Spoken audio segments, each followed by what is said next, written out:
Hallelujah. आप सभी को जय मसीह की। तो मेरे प्रिय, आइए हम आज के वचन से हम देखते हैं फिलिपियो उसकी 4 उसकी 6। वहाँ पे लिखा है, किसी भी बात की चिंता न करो, परंतु प्रत्येक बात में प्रार्थना और निवेदन के द्वारा तुम्हारी विनती धन्यवाद के साथ परमेश्वर के सम्मुख उपस्थित की जाए। तो यहाँ पे परमेश्वर वचन कहता है कि हमें किसी भी बात की चिंता नहीं करनी है। आपके जीवन में बहुत सारी बातें हो सकते हैं, बहुत सारी बातों को लेके आप चिंतित हो सकते हैं, लेकिन परमेश्वर का वचन आज आपसे और मुझसे बात करता है। वो हमें कहता है कि हमें किसी बात की चिंता नहीं करनी है। तो मेरे प्रियो, मैं आपको समझाना चाहता हूँ कि देखिए, यदि हम मानते हैं कि परमेश्वर हमारा संस्थान है, परमेश्वर हमारा पिता है, यदि वो हमारा मुखिया है, तो मेरे प्रियो, उसके बच्चों की जिम्मेदारी उसके घर के मुखिया की होती है। यदि आप समझते हैं कि परमेश्वर हमारा संस्थान है, हमारा गढ़ है, हमारा सब कुछ परमेश्वर है, तो हमें चिंता क्यों करनी है। हालेलुया। लेकिन मेरे प्रिय, परमेश्वर का वचन आज हमसे बात करता है कि वो कहता है कि तुम किसी बात की चिंता मत करो। हम चिंता करके अपने जीवन में कुछ भी नहीं कर सकते मेरे प्रियो। कि आकाश के पक्षियों को देखो, ना तो वो बोते हैं, ना वो फिर अपने खत्तों में फिर इकट्ठा करते हैं, लेकिन तुम्हारा पिता उन्हें भर पेट के खाना खिलाता है।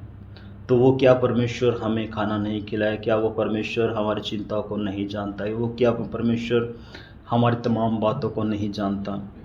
परमेश्वर हमारे हर एक विषय को परमेश्वर जानता है। लेकिन परमेश्वर वचन आज आपसे कहता है कि हमें किसी बात की चिंता नहीं करनी है मेरे प्रियो। हालेलुया। लेकिन उससे फिर अगली बात परमेश्वर का वचन कहता है कि परंतु प्रत्येक बात में प्रार्थना के निवेदन के द्वारा तुम्हारी विनती परमेश्वर के साथ सम्मुख की जाए। हमें चिंता के अलावा हमें परमेश्वर से प्रार्थना करनी है। हालेलुया। लेकिन बहुत से कहते हैं कि तुम किसी बात की चिंता ना करो। यहाँ पे वचन कंप्लीट नहीं होता है। यहाँ पे वचन, परमेश्वर वचन और कुछ बातें हमें सिखाता है कि तुम्हारी प्रार्थनाएं धन्यवाद के साथ परमेश्वर के सामने उपस्थित की जाए। हालेलुया। तो मेरे प्रियो, परमेश्वर, हम अपनी चिंताओं को छोड़ के हमें प्रार्थना में परमेश्वर के प्रति बढ़ना और परमेश्वर से कहना है कि परमेश्वर, मेरे घर की, मेरे जीवन की समस्या ये हैं, और धन्यवाद के साथ परमेश्वर के सामने उपस्थित की जाएं। हालेलुया। जब हम इन दो बातों को फॉलो करेंगे तो परमेश्वर आपकी चिंताओं से परमेश्वर आपको मुक्त करेगा। हमें चिंता नहीं करनी है, वरन हमें परमेश्वर को धन्यवाद देना है, परमेश्वर की विनती करनी, उसके उपकारों को याद करना है।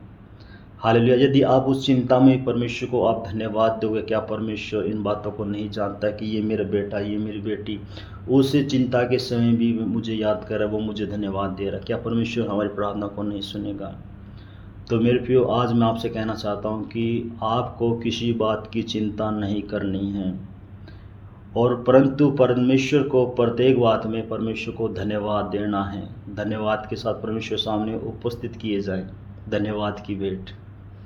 हालेलुया। तो मेरे प्रियो, परमेश्वर के वचन को याद रखें। परमेश्वर का वचन कहता है कि दूध पिलवाने वाली माँ छोड़ सकती है, लेकिन परमेश्वर कभी अपने लोगों को नहीं छोड़ता। वो जगत के अंत तक सदैव आपके साथ रहेगा। परमेश्वर ने सदरक में से अबदन को उस जलती भट्टी में नहीं छोड़ा, परमेश्वर ने उसको बाहर निकाला। क्या वो परमेश्वर हमारी चिंताओं को नहीं जानता कि हमें किस चीज़ की चिंता है? तुम्हारा स्वर्गीय पिता आपके मांगने से पहले आपकी इच्छाओं को परमेश्वर जानता है कि आपको किस चीज़ की घटी है। हालेलुया। लेकिन परमेश्वर कहता है तुम्हें किसी बात की चिंता नहीं करती, परंतु परमेश्वर को धन्यवाद और परमेश्वर से आपको प्रार्थना करनी है।